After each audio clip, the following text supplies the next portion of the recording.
Little is known about the origins of the man they call the Durable Mike Malloy, the Irish Rasputin, or simply Iron Mike. But his utter refusal to die despite many an attempt on his life is a curious tale indeed.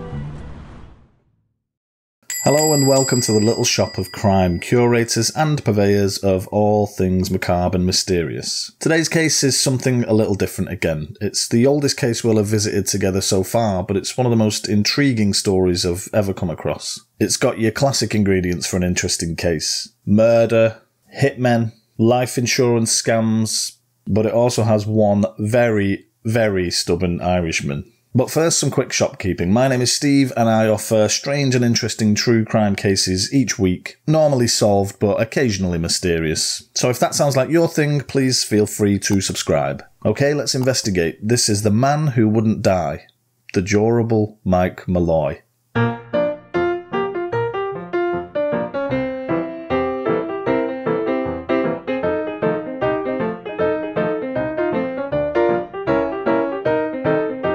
It's hard to think of a more romanticised time than the 1930s in the USA. Big bands and ballrooms, Art Deco, smoke-filled jazz clubs, the golden age of cinema, seeing each other in colour for the first time ever. But it wasn't all glitz and glam and cigarettes in long sticks. The early 1930s was a tough time to be alive in New York City. The Big Apple had just finished having its arse kicked by the Wall Street crash of 1929 and the Great Depression that followed. And to make things even harder for her 13 million residents at the time, Prohibition was in full swing, so people couldn't even drown their sorrows legally. And boy did they fancy a drink. Even from the outset, more than half of the USA opposed the ban, and this figure increased during the 13 years it was enforced. And people had a real thirst by 1932, a time when illegal bars or speakeasies were commonplace throughout the city. And it's also the year today's bizarre tale begins. This was one such speakeasy, an unnamed, unlicensed and untaxed bar run by the unscrupulous Tony Marino.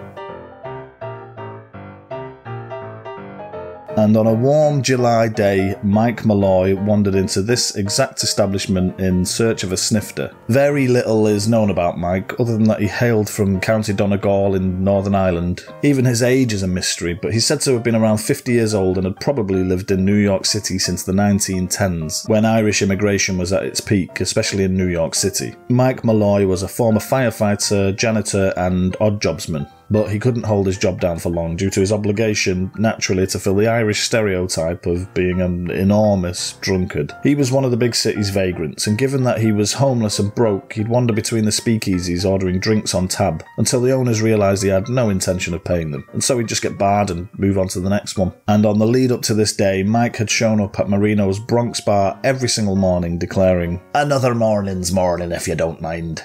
But he said it in an Irish accent, not whatever that was. And every single afternoon he'd pass out on the floor. You could almost set your pocket watch by him. And by this warm July 1932 day, he'd racked up quite the tab with Marino. And so Marino began to hatch a plan. Over a round of drinks, Marino's acquaintance Francis Pasqua suggested they take out life insurance on Mike Malloy. Together they eyed him up. He seemed like the perfect mark, a slouching alcoholic in poor health, no family or connections, not even a definitive date of birth. He was, as the Daily Mirror eloquently put it at the time, just part of the flotsam and jetsam in the swift current of underworld speakeasy life, those no longer responsible derelicts who stumble through the last days of their lives in a continual haze of Bowery smoke. Tony Marino agreed, saying he looks all in, he ain't got much longer to go anyhow, the stuff is getting him. Marino and Pasqua managed to rope the speakeasy's barman, Joseph Murphy, and a mutual acquaintance, Daniel Kreisberg, a family man down on his luck, into the plot. and thus the four men formed what would come to be known as the Murder Trust, and the plan to encourage the death of Mike Malloy.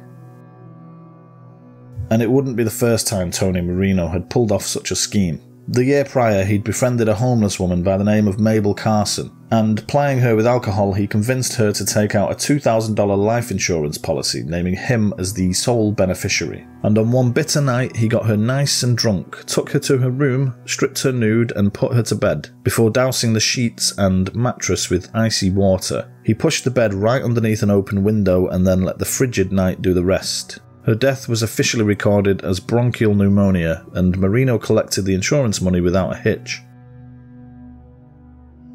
It took the Murder Trust 5 months to prepare the scheme. Pasqua did most of the legwork, paying an acquaintance to accompany him to meetings with crooked brokers. The friend called himself Nicholas Mallory, and together they managed to obtain 3 policies on Malloy's life, 2 with Prudential and 1 with Metropolitan Life. They put him down as being 45 on the papers, the youngest they thought they could get away with to maximise the payout, and the barman Murphy agreed to act as next of kin and beneficiary. Altogether, the insurance policies were worth a little over $3,500, or $60,000 in today's money.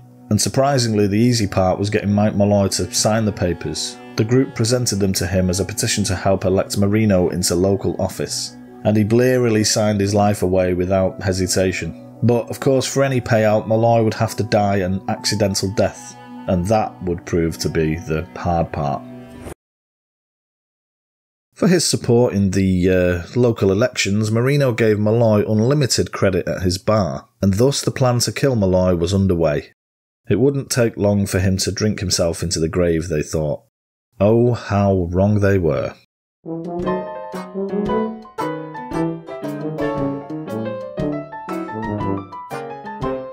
On the first day, they eagerly offered Malloy booze, and he drank throughout the entire waking day until he passed out on the floor. But he simply wandered in the following morning and asked for a drink, and he'd repeat the process day after day. And each following morning he'd return chipper and in search of more booze. The gang was sure the alcohol would soon tip him over the edge, but the trend continued into the new year, with Malloy cheerfully arriving every single morning asking for liquor. And Marino was growing ever more impatient, suggesting it would just be easier to shoot Malloy in the head. And so the gang figured they'd need to take a more direct approach.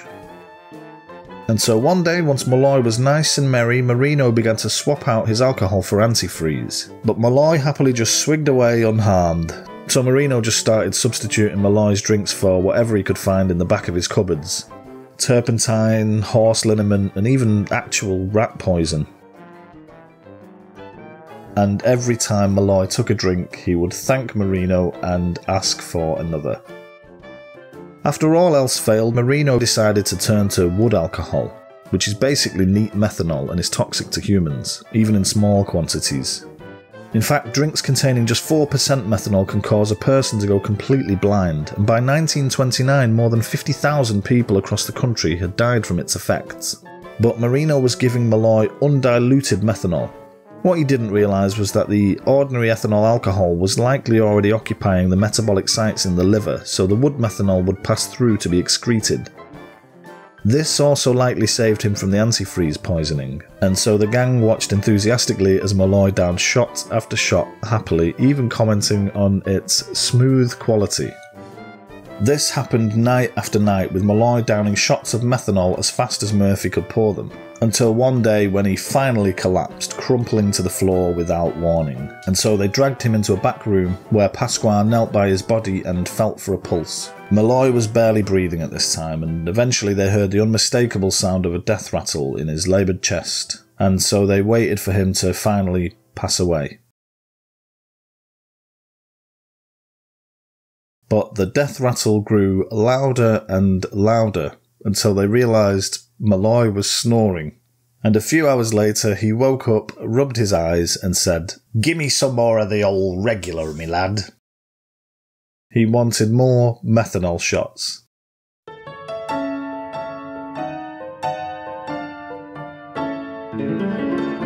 By now the plot to kill Mike Malloy was becoming costly. It had been weeks of an abused open bar tab, not to mention all of the tins of methanol as well as the insurance premiums. It all added up, and the gang grew more and more desperate.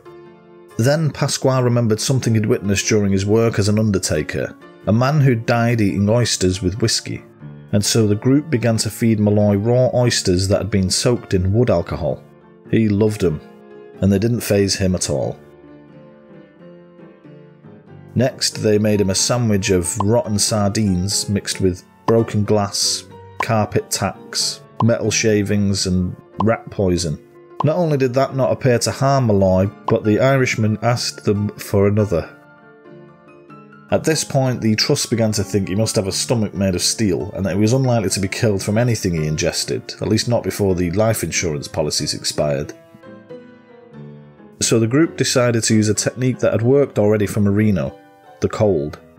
And so on one particularly cold night when temperatures reached minus 26 degrees Celsius or 14 degrees Fahrenheit, after Malloy drank until passing out as usual, they carried him to the nearby Crotona Park. There they dumped him on a snowy bench, tore his shirt right open and poured icy water all over his bare chest. And then they just left him to the cold night.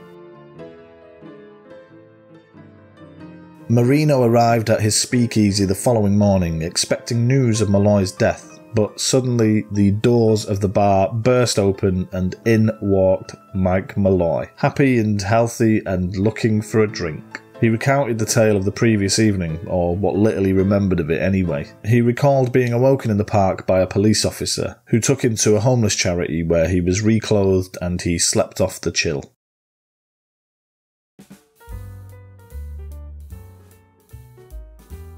By now it was almost February and another insurance premium was due. It was almost at the point where all of the insurance money would be required just to cover the actual cost of killing him. Next would come the advice of a mutual friend, tough Tony Barristone, a crook with deep mob connections, who would tell Marino to quit the shenanigans and just kill Malloy themselves. And so the gang bribed local taxi driver 23-year-old Harry Green to hit him with his cab. He agreed to do it for $150 up front plus a cut of the insurance payout. And so on January 30th, 1933, they got Malloy wasted to the point where he couldn't even stand unaided, and they held him in the middle of the road whilst Green raced towards him at 50 miles an hour. But as the group leapt out of the way, so did Malloy. He could barely stand up, but his reactions were cat-like. They tried again, but again he jumped aside at the last moment. The group decided that it would be better to just shove him in front of the oncoming car instead. And so Green lined up his cab, accelerated to 50 miles an hour once more, and with a loud thud, he hit Malloy, whose lifeless body slumped to the road. And just to make extra sure he didn't survive this time, Green backed his cab over Malloy and then drove forwards over his body again. Then, spooked by an oncoming car, the gang scarpered in all directions.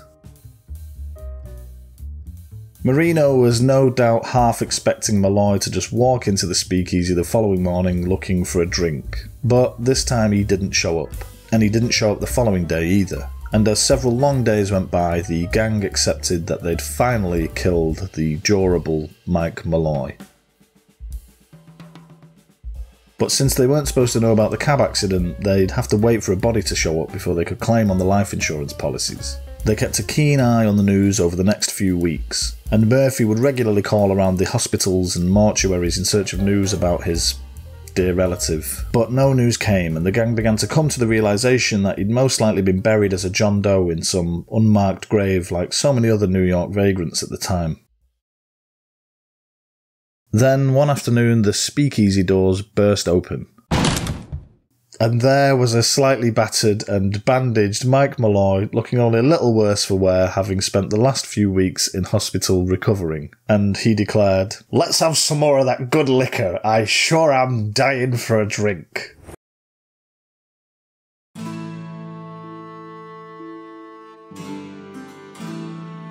This finally tipped Tony Marino over the edge. And so on the night of February 22nd, 1933, after Malloy passed out, they took him to Murphy's room, where they attached a hose to a gaslight outlet on the wall, put the other end straight into his mouth, wrapped a towel tightly around his face, and turned it on. And so 7 months after the Murder Trust first hatched the plan, and after an estimated 20 attempts on his life, it would take about an hour attached to the hose to finally kill Malloy. No, seriously. It actually did this time. The group bribed a doctor friend of Pasqua's, Frank Manzella, with $100, and he pronounced Malloy dead of lobar pneumonia, and he signed the death certificate. He even fleshed out the lie by writing reports of Malloy visiting him in the recent days complaining of flu-like symptoms. Shortly afterwards, the gang received $800 from Metropolitan Life. Murphy and Marino each spent their share on a new suit, which they'd soon be needing for court. Pasqua, being an undertaker by trade, arranged a nice quick burial for Malloy in order to avoid any possible repercussions. A $10 coffin and an unmarked plot of land was the cheapest option available, and he even opted not to embalm Malloy's body prior to the burial, in order to avoid costs.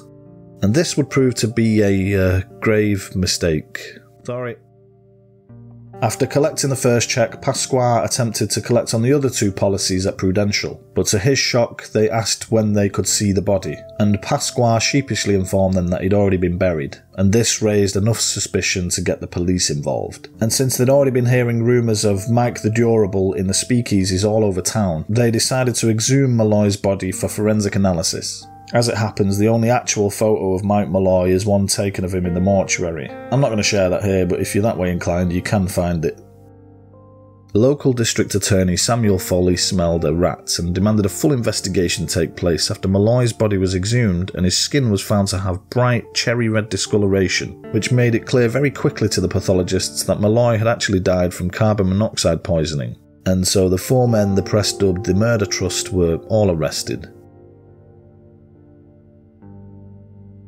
The state of Malloy's body raised some serious red flags, of course, and the gang were under intense scrutiny. But the police wouldn't have to do an awful lot of work because they'd begun to squabble about the shares of the payout they'd already received. Harry Green, the cab driver who knocked him down, was so furious about his paltry cut that he decided to tell the police everything. Green would go on to testify against the Murder Trust gang in court, who'd all initially tried to plead insanity, but the mounting evidence was damning. Samuel Foley described it as the most grotesque chain of events in New York criminal history.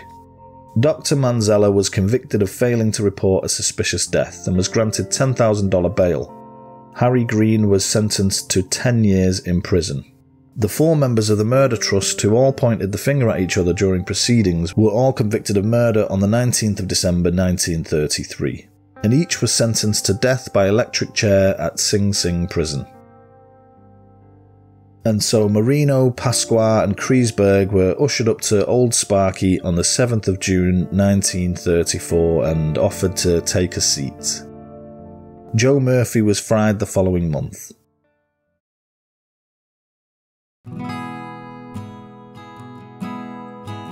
Very little is known about the life of Michael Malloy, except that he hailed from Donegal and was rather fond of a drink. But the bizarre circumstances surrounding the end of his life have cemented the anonymous alcoholic in the history books, and very few could argue that he didn't earn his nickname, the Durable Mike Malloy. His unfathomable resilience and his sheer will to survive, coupled with his desire to keep on drinking, of course, would force his murderers to grow frustrated, complacent, and ultimately expose their macabre plot, and they too would pay the price when the electric chair would kill each of them on its very first attempt. Thanks so much for watching this video with me. As usual, if you enjoyed it or learned anything, please do take a second to give it a quick like, and don't forget to subscribe so you don't miss next week's case. Bye.